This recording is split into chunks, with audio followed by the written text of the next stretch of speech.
சின்ன மருமக சீரியல்ல அடுத்தது என்ன நடக்குன்னு பார்க்கலாம் வாங்க. இங்க ஈஸ்வரி பிளான் போட்டதுல எல்லாத்துலயும் மண்ணு விழுந்துடுச்சு. இத நெனச்ச நம்ம சாவித்திரியும், தாமரைக்கும் ரொம்ப சந்தோஷமா இருக்கு. வீட்ல எல்லாரும் உட்காந்து பேசிட்டு இருக்காங்க. இந்த பாவி பையன் இப்படி பண்ணுவான்னு நெனச்சு கூட பார்க்கல.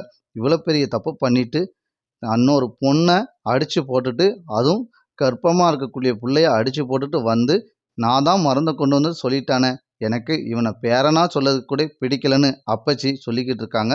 இந்த சைடுல ராஜாங்கம் வந்து நின்னுகிட்டு இருக்கும்போது, அவங்களுடைய தம்பி வந்து கால்ல விழுறாரு. விழுந்துட்டு, "அண்ணே, இந்த குடும்பத்துக்கு நீங்க எத்தனையோ செஞ்சிருக்கீங்க. நல்ல காரியம் பார்த்து பார்த்து செஞ்சு குடுத்துருக்கீங்க. இந்த வீட்ல உங்களுக்கு என்ன சரிசமமா இருக்கிற மாரி என்னையும் அப்படிதான் பார்த்துக்கிட்டீங்க. நம்ம குடும்பத்துக்கு இப்படி செய்வான்னு நான் நெனச்சு கூட பார்க்கலண்ணே. மன்னிச்சுக்கோங்கண்ணே" அப்படின்னு மன்னிப்பு கேட்குறாரு. "என்ன தன்னாச்சி, நீ கால்ல விழுந்து மன்னிப்பு கேட்டுட்டு இருக்க? நீ அப்படியா உன்னைய பார்த்துட்டு இருக்கேன்" அப்படின்னு ராஜாங்கம் சொல்றாங்க. இத கேட்டா, "இல்லண்ணா, நீங்க வந்து எத்தனையோ படிச்சு சொன்னாலும், என் குடும்பத்தில உள்ள பிள்ளைகளோ, நானோ, நான் மட்டும் தாம்மா உங்களுக்கு விசுவாசமா இருக்கேன். என் குடும்பம் துளி கூட விசுவாசமா இல்லையேண்ணே.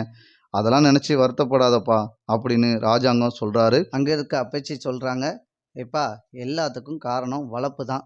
நான் எல்லா பேரனையும் உன் போல தான் பார்க்குறேன். அவன் இப்படி பண்ணுவான்னு நினச்சி கூட பார்க்கல. சரி, முடிஞ்சது முடியட்டும்.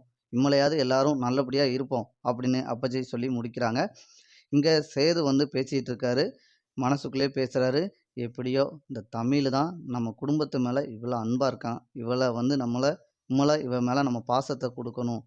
இவள ஏங்க விடக்கூடாது அப்படின்னு நம்ம சேது வந்து மனசுல நினைக்கிறாரு.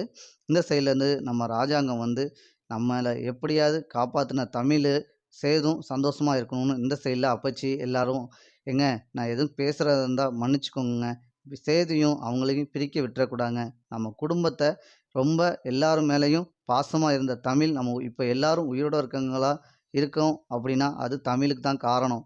அப்பனா அந்த தமிழ எக்காரணத்த கொண்டாலும் நம்ம யாருக்காண்டியும் இழந்துறக்கூடாதுங்க" அப்படின்னு சொல்றாங்க.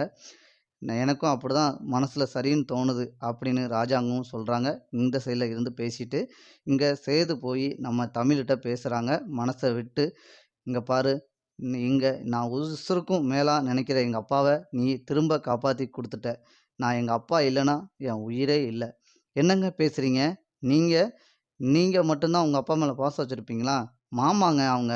என் மேல உயிரே வச்சிருக்காங்க. அவங்க மேல நானும் உயிர் வச்சிருக்கேன். இந்த குடும்பத்து மேல எப்பாற்பட்ட என்ன அகப்பேறு வந்தாலும், எப்பாற்பட்டாது நான் காப்பாத்துவேன்.